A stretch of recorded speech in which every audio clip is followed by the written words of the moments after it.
Recordemos que cuando hacemos una inspección poroscópica en una multiplicadora, lo que tratamos es de conocer cómo es el estado de los rodamientos y cómo es el estado de los engranajes que tenemos dentro.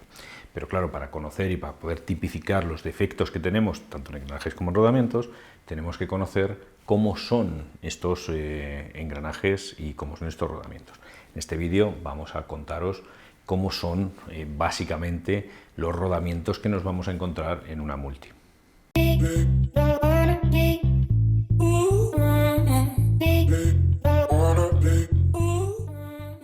La función principal de un rodamiento, por supuesto, es disminuir la fricción, es decir, disminuir el rozamiento que van a provocar dos elementos que tienen un movimiento relativo entre sí, un elemento que gira, que es un eje, y la carcasa que no se mueve, que está quieta.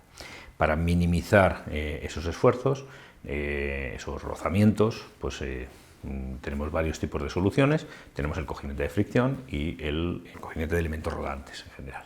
Pues lo que llevan las multiplicadoras son siempre cojinetes en base a elementos rodantes. Dentro de estos elementos rodantes, nosotros hay diversas tipologías dependiendo de varias clasificaciones. Hay dos clasificaciones principales. La primera es la clasificación dependiendo del esfuerzo que pueden soportar y la segunda clasificación es dependiendo del tipo de elemento rodante.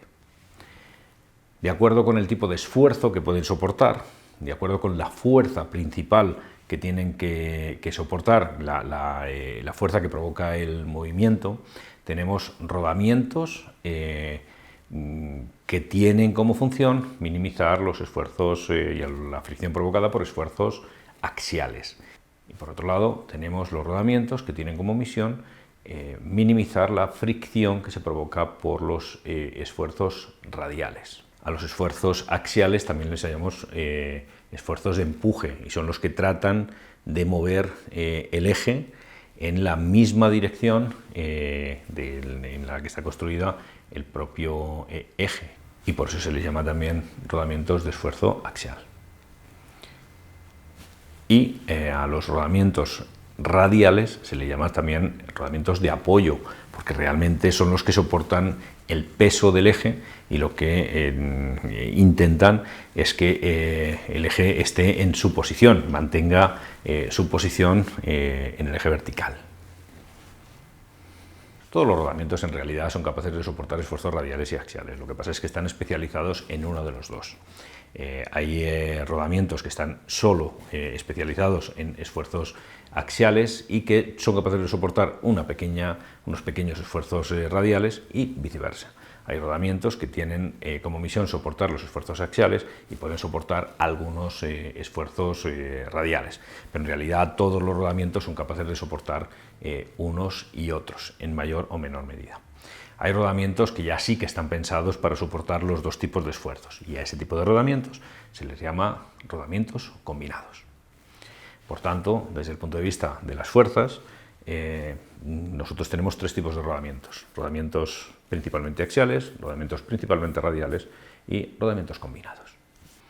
Pero tenemos una segunda clasificación tan importante como esta primera, es la clasificación de acuerdo con los elementos rodantes del rodamiento. Tenemos rodamientos de bolas, que son los más habituales, en las que tenemos unas piezas esféricas, que son las que se van a encargar de mediante su movimiento, minimizar esta fricción. Tenemos un segundo tipo de rodamiento que trata de compensar parcialmente uno de los problemas que tienen las bolas, y es que la bola solo apoya en un punto muy pequeño en la pista, con lo cual todo el peso, todo el esfuerzo que tiene que soportar, lo soporta sobre una superficie muy pequeña. Para que lo soporte sobre una superficie más grande y por tanto poder hacer rodamientos capaces de soportar esfuerzos mayores, podemos sustituir esta bola por un segundo tipo de elemento, que son unos elementos que vamos a llamar rodillos, que son unos cilindros, de manera que el rodamiento gira sobre este cilindro. Claro, tiene más superficie de apoyo, con lo cual puede soportar mucho más esfuerzo, pero también soporta mucha más fricción. Por tanto, son rodamientos que tienen unas necesidades de refrigeración y de lubricación mucho mayores.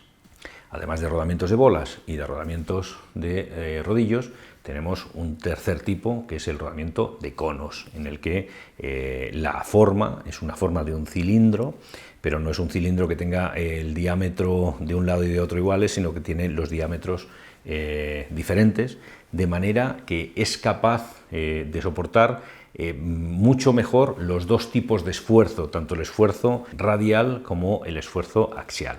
Estos, por la forma en que nosotros coloquemos el cono, tendrá prioritariamente, podrá compensar perfectamente los esfuerzos en una dirección axial, pero no en la otra.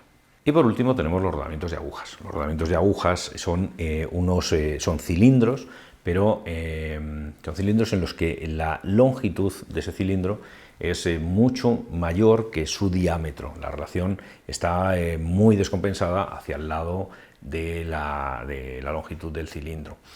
Tienen pues, algunas ventajas, fundamentalmente que tienen muchos elementos y que distribuyen los esfuerzos a lo largo de muchos elementos, y tienen además la ventaja de que normalmente ocupan un menor espacio al poder tener pues, una pista menos. La pista interior habitualmente no la tienen.